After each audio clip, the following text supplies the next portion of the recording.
Hello दोस्तों, कैसे हैं आप सभी लोग। तो क्लास को कंटिन्यू करते हुए और क्लासेस बाकी आपको कैसी लग रही हैं बेटा, कमेंट सेक्शन में ज़रूर बताएं। जिन बच्चों ने अभी भी थ्योरी क्लासेस नहीं देखी हैं वो प्ले लिस्ट में से जाकर सारी क्लासेस देख सकते हैं बेटा, ठीक है।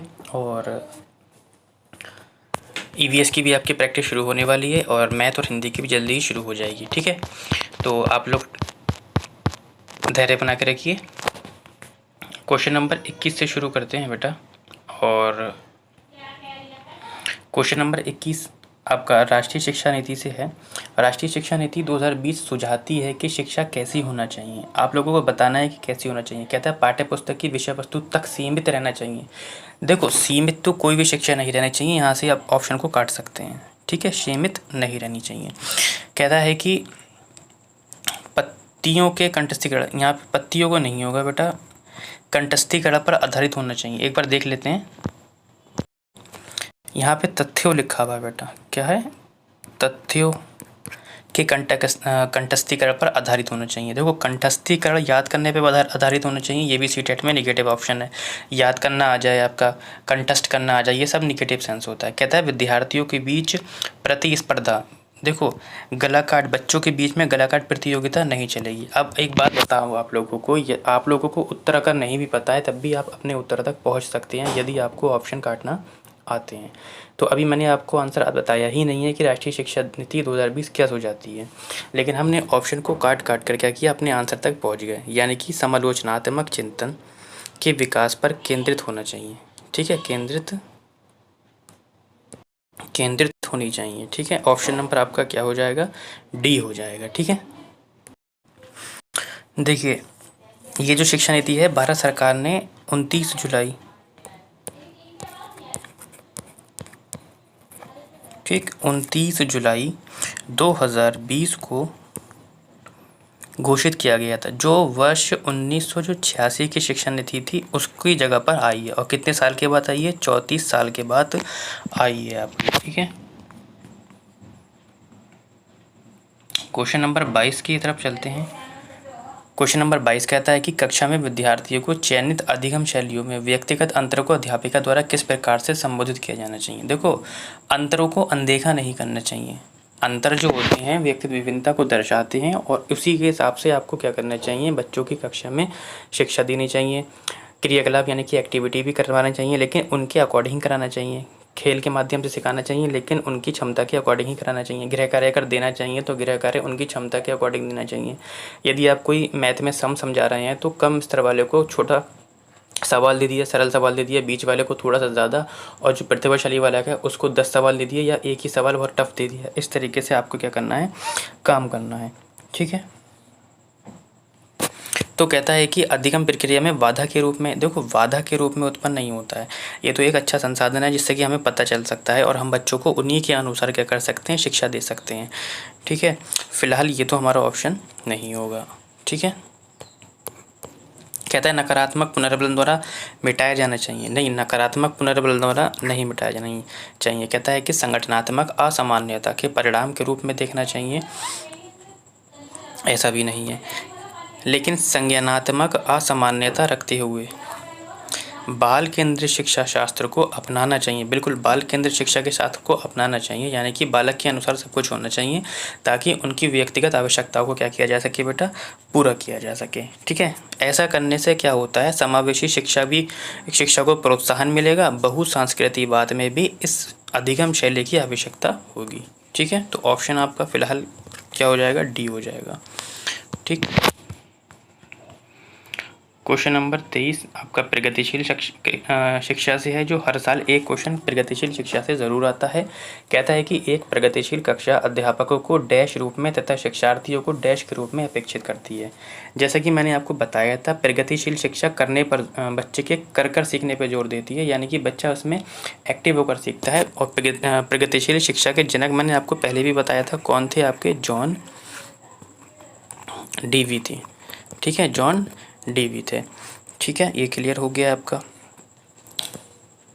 बाकी आपकी एक प्रगतिशील कक्षा में अधिगम एक सामाजिक प्रक्रिया है बेटा, क्योंकि प्रगतिशील शिक्षा इस बात पर बल देती है कि ज्ञान जो होता है प्रत्यक्ष अनुभव उसमें शामिल होते हैं, शिक्षकों द्वारा यानी कि शिक्षकों और मित्रों के सहयोग से उत्पन्न होता है। यहाँ पे बच्चा एक क्या होता है, ज्ञान का सृजन करता है और अधिक और जो शिक्षक होता है वो क्या करता है, केवल सहायता करता है, यानी कि सुविधा प्रदाता कह सकते हैं, है ना, इस तरीके से होता है। तो ऑप्शन एक बार देख लेते हैं, कहता है ज्ञान का प्रदाता होता है।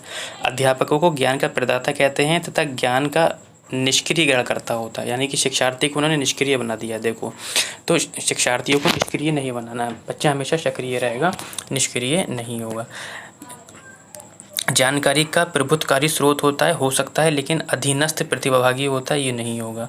कहता है सुसाधक होता है, बिल्कुल शिक्षक एक सुसाधक के रूप में होता है तथा ज्ञान के सर्जन में सक्रिय भागीदारी बच्चों की होती है, ये भी ठीक है। तानाशाह नहीं होता है, ठीक है, तानाशाह नहीं होता है टीचर। तो ऑप्शन एक ही बचता है आपका, ऑप्शन नंबर सी। ठीक, 24वां क्वेश्चन काफ़ी अच्छा है।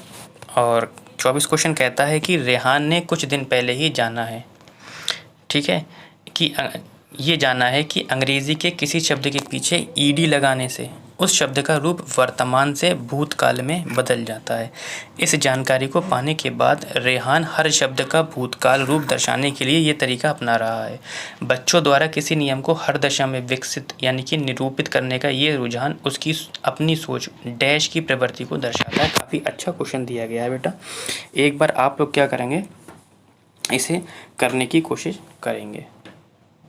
देखो, इसका जो सेंस आता है निकल के, जो बच्चे होते हैं तो बच्चों द्वारा किसी नियम को हर दशा में यानी कि कोई सी भी दशा हो उसी दशा में उस नियम को अनियमित रूप से लगाते रहते हैं, बार बार वही नियम जो सीख जाते हैं वही नियम उसको लगाते रहते हैं। जैसे कि ये बच्चा सीख गया है कि यदि मैं वर्तमान काल में ईडी को लगाऊंगा तो वो भूतकाल में बदल जाएगा। तो ये नियम सीखने के बाद बच्चा क्या करता है, हर दशा में क्या करता है, उसी नियम को लगाता रहता है। ये उनकी अपनी सोच की अनियमित की प्रवृत्ति को दर्शाता है, जिससे बच्चे प्राप्त जानकारी का प्रयोग अन्य विभिन्न एग्जाम्पल यानी कि उदाहरणों में करते हैं, बिना ये जाने कि उनके द्वारा किया गया ये प्रयोग सही भी है या नहीं। ठीक है, तो कमतर आंकने ये तो नहीं होगा, प्रतिबंधित नहीं करता है, द्विभाषिक नहीं है, ऐसा कुछ नहीं है, क्या है, अनियमित हो जाएगा। ठीक है, 24 हो चुका आपका, ये रिपीट हो गया है। 25वां क्वेश्चन कहता है कि ब्रेन स्टॉर्मिंग यानी कि विचारावेश को एक तकनीक के रूप में बच्चों में डैश विकसित करने के लिए उपयोग किया जा सकता है। ठीक है, ब्रेन स्टॉर्मिंग क्या होता है एक बार समझते हैं। देखो, ब्रेन स्टॉर्मिंग जिसे हम बोलते हैं विचारावेश, विचार प्लस आवेश को एक तकनीक के रूप में बच्चों में अपसारी सोच विकसित करने के लिए प्रयोग किया जाता है। ब्रेन स्टॉर्मिंग एक समूह रचनात्मक तकनीक है बेटा, जिसके द्वारा क्या होता है, बच्चे अपने सदस्यों द्वारा स्वैच्छिक रूप से योगदान किए गए विचार एक सूची एकत्रित करने, एक विशिष्ट समस्या से निष्कर्ष खोजने का प्रयास करते हैं, ये ब्रेनस्टॉर्मिंग होता है। फिलहाल हमारा ऑप्शन होगा अपसारी चिंतन। ठीक है, क्वेश्चन नंबर 26 कहता है कि रचनावादी कक्षा में एक शिक्षक की सबसे महत्वपूर्ण भूमिका क्या होती है। ठीक है, रचनावादी में तो आप लोगों को बताना है, सभी बच्चों को मानक निर्देश देना। देखिए, कोई बाल केंद्रीय शिक्षा में कोई भी मानक आप नहीं बना सकते, ये तो आपको पता ही होगा। अगर आप मानक बना देंगे और अगर आप मानक सामान्य बालक के हिसाब से बनाते हैं तो सामान्य बालक से जो नीचे वाला बच्चा होगा वो उस मानक को तक नहीं पहुंच पाएगा, और जो सामान्य बालक से ऊपर यानी कि प्रतिभाशाली बच्चे होंगे वो भी उस मानक को नहीं पहुंच पाएंगे, वो तो बहुत आगे जाएंगे, उस मानक का कोई लेना देना नहीं है। तो मानक आप किसी भी चीज़ का नहीं बनाएंगे। सुनिश्चित करने, अगर आप मानक बनाएंगे तो जो आपका प्रतिभाशाली बच्चा है उसे अगर आपको चेक करना है तो उस मानक से तो हिसाब से चेक कर ही नहीं पाएंगे, और जो आपके मंद बुद्धि बालक हैं वो भी उसको नहीं पार कर सकते। कहता है कि सुनिश्चित करने की प्रत्येक बच्चा अपनी क्षमता को सर्वोत्तम रूप से प्रकट करता है। बिल्कुल, हर बच्चा अपनी क्षमता के अनुसार हमेशा ब्रिलियंट कहलाया जाएगा और हमेशा ही सर्वोत्तम रूप से प्रकट करता है। ऑप्शन बी आपका पॉजिटिव है। नीचे फिर भी पढ़ते हैं, सभी बच्चों से समान गति से आगे बढ़ने की अपेक्षा रखना नहीं, बिल्कुल गलत है आपका। सभी बच्चे बढ़ते हैं आगे लेकिन समान गति से नहीं बढ़ते हैं। मंदबुद्धि वाला धीरे धीरे बढ़ता है, सामान्य वाला उससे तेज़ बढ़ता है। ठीक है, इसलिए ये वाला भी ऑप्शन आपका निगेटिव हो जाएगा। कहता है बच्चों की विविध आवश्यकताओं के प्रति उदासीन रहना नहीं, उदासीन नहीं रहना है आप लोगों को। ठीक है, विविध आवश्यकताओं के प्रति उदासीन रहेंगे तो बच्चे को आप सिखा ही नहीं सकते। ठीक है, क्योंकि बच्चा विविध अलग अलग कैटेगरी का है, अलग अलग जगह से आया है, उसकी क्षमता भी अलग अलग है सीखने की, तो आप लोगों को उसके ही अनुसार काम करना है। तो फिलहाल आपका ऑप्शन बी हो जाएगा। ठीक है, क्वेश्चन नंबर 27 कहता है कि निम्नलिखित में से कौन सा समस्या समाधान की पद्धति का पहला चरण है। ठीक है, तो समस्या समाधान के सभी चरण आपको पता होना चाहिए। ठीक है, सबसे पहले होता है समस्या की पहचान करना। ठीक, पहला है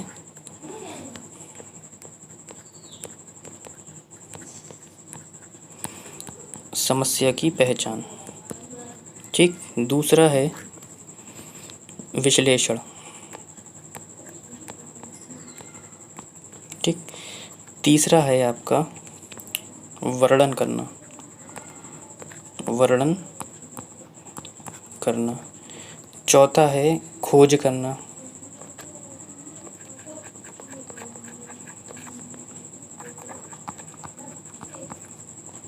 पांचवा है वैकल्पिक समाधान विकसित करना, वैकल्पिक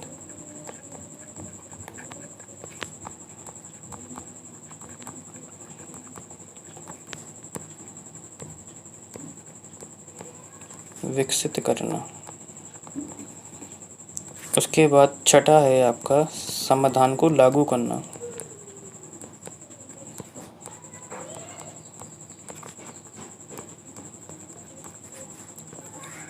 सातवां है आपका परिणाम जो आया है उसका आकलन करना।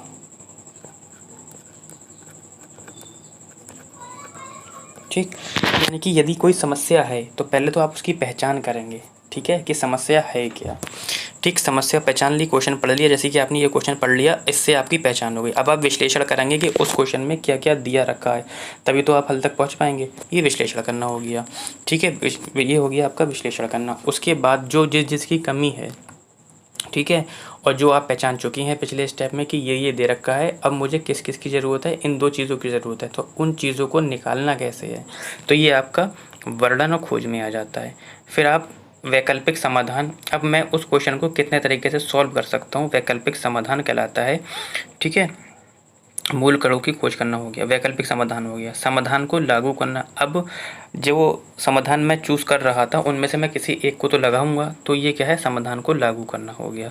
अब जो मेरा उत्तर आया है, क्या वो उत्तर सही है या गलत है, पहले मैं उसका क्या कर लूँगा, उस उत्तर का परिणाम का आकलन करना। हमसे पूछा समस्या समाधान का पद्धति का पहला चरण कौन सा, तो पहला चरण है हमारा समस्या की पहचान करना, समस्या की पहचान करना। ठीक है, क्लियर हो गया ये क्वेश्चन। एक बार और देख लेंगे, अगर समझ में नहीं आया होगा इसको पॉज करके। कहता है कि प्राथमिक विद्यालय में छात्रों को प्रेरित करने के लिए एक शिक्षक को क्या रणनीति अपनाना चाहिए, 28 का बताना है आपको। ठीक है, कहता है व्यक्तिगत छात्रों के बीच अंकों के लिए प्रतिस्पर्धा को प्रोत्साहित करना चाहिए। देखो, अंकों के लिए तो बिल्कुल भी नहीं करना चाहिए, और वो भी गलाघात प्रतियोगिता बिल्कुल गलत है, नेगेटिव सेंस दे रहा है। प्रत्येक गतिविधि के लिए प्रेरक कारकों के रूप में प्रोत्साहन, पुरस्कार और दंड का इस्तेमाल। देखो, पुरस्कार और दंड नहीं देना है बच्चों को, बाल केंद्रित शिक्षा बिल्कुल मना करती है। पूरी कक्षा के लिए मानक, मैंने अभी बताया कि मानक आपको नहीं बनाना है किसी भी चीज़ का, और आगे देखो कठोर मानदंड भी है, ये भी गलत है। अब मुझे आंसर नहीं पता था, फिर भी मैं अपने आंसर तक पहुँच चुका हूँ। बच्चों को उनकी रुचि के अनुसार, बाल केंद्रित शिक्षा हमारी यही तो कहती है ना, बच्चों को रुचि के अनुसार सिखाइए, किस तरीके से सीखना चाह रहा है बच्चा, लक्ष्य निर्धारित करने में सहायता करें और दिशा में कार्य करने में उनका क्या कर दें आप लोग, समर्थन करें। बच्चा अपने आप से ही सीखेगा। इस क्वेश्चन को करने के लिए तरीका बताया था मैंने आप लोगों को कि इस क्वेश्चन को कैसे करना है। एक बार और बताता हूँ, कभी भी कथन कारण वाला क्वेश्चन आता है, सपोज कीजिए आप लोगों को इसको थोड़ा सा इग्नोर करना है, सब दोनों को केवल आप लोगों को पहले ऑप्शन के हिसाब से पढ़ना है कि ये दोनों ऑप्शन जो दे रखे हैं ये ठीक हैं भी या नहीं है। ठीक है, ठीक है। देखो, संज्ञानात्मक विकास के साथ विद्यालय को विद्यार्थियों की भावनात्मक खुशहाली सुनिश्चित करना चाहिए। बिल्कुल ये ठीक है, संज्ञानात्मक विकास के साथ साथ क्या करना चाहिए, विद्यालय को विद्यार्थियों की ये पूरी करना चाहिए, यानी कि हमारा ये ऑप्शन ठीक है। दूसरा भी पढ़ लेते हैं, किसी समस्या या प्रश्न को हल करते समय विचारों का जो मौखिकीकरण होता है समस्या समाधान कौशल में बाधा डालता है। देखो, ये ऑप्शन गलत है, बाधा नहीं डालता है। ठीक है, तो ए तो सही हो जाएगा आपका और आर गलत हो जाएगा। ठीक है, अब ये व्याख्या करता है नहीं करता है ये हम पहले ही बता चुके हैं, क्योंकि अगर ये दोनों ऑप्शन ठीक होते हैं तो क्या करेंगे, फिर यहाँ पे हम क्यों की शब्द लगाएंगे, उसके बाद इसको पढ़ेंगे आर वाले को। अगर ये उत्तर देता है तो ठीक, नहीं देता है तो व्याख्या नहीं करता है, यानी कि ए सही है किंतु आर गलत है। ठीक, ए और आर दोनों गलत हैं, ये तो नहीं होगा आपका। अब ए और आर दोनों सही हैं, ए और आर दोनों सही हैं। सॉरी, मौखिकरण समस्या समाधान क्वेश्चन में वादा डालता है, बिल्कुल वादा डालता है, ये तो ठीक है। गलत बता दिया, ये ठीक है, ये वाला भी ऑप्शन आपका ठीक है। ए और आर दोनों सही हैं, देखो ये दोनों कट गए आपके। अब मैंने बताया जब दोनों सही हो जाएंगे तो आप लोगों को यहाँ पे क्योंकि शब्द लगाना है, और क्योंकि के बाद अगर आर उत्तर देता है तो ये इसका कारण होगा, वरना नहीं होगा। देखो, संज्ञानात्मक विकास के साथ विद्यालय को विद्यार्थियों की भावनात्मक खुशहाली सुनिश्चित करना चाहिए, क्योंकि किसी समस्या प्रश्न को हल करते समय विचारों का मौखिकीकरण समस्या समाधान क्वेश्चन में बाधा डालता है। ये इसका उत्तर नहीं दे रहा है बेटा, ठीक है। ऑप्शन नंबर हो जाएगा आपका ये वाला, ठीक। अब आप लोग तो कैसे, देखो, संज्ञानात्मक विकास के साथ विद्यालयों को विद्यार्थियों की भावनात्मक खुशहाली सुनिश्चित करना चाहिए, ताकि बच्चे प्रसन्नचित्त एवं उत्साहित रहें तथा उनका संतुलित मानसिक विकास सुनिश्चित हो। साथ ही किसी समस्या प्रश्न को हल करते समय विचारों का मौखिकीकरण जो होता है समस्या समाधान कौशल में बाधा डालता है, इसलिए समाधान करते समय ऐसी स्थिति में सदैव बचना चाहिए, इसलिए ये वाला ऑप्शन नहीं होगा। लास्ट क्वेश्चन है आपका, और निम्नलिखित में से कौन सा अधिगम की प्रक्रिया में सकारात्मक रूप से योगदान नहीं देता है। सकारात्मक रूप से कह रहा है योगदान नहीं देता है। कुपोषण है, समकक्षों के साथ सहयोग है, अपसारी चिंतन है और चर्चाएं हैं। देखो, अधिगम की प्रक्रिया में चर्चाएं बिल्कुल साथ देती हैं, अपसारी चिंतन भी देता है, समकक्षों के साथ सहयोग भी देता है, लेकिन बेटा कुपोषण नहीं देता है। क्यों? क्योंकि आप लोगों ने सुना होगा कि स्वस्थ शरीर में स्वस्थ मस्तिष्क का विकास होता है, इसलिए अधिगम प्रक्रिया में सक्रिय भागीदारी हेतु बच्चों के सुपोषण पर विशेष ध्यान दिया देना चाहिए। तो आज के लिए इतना ही।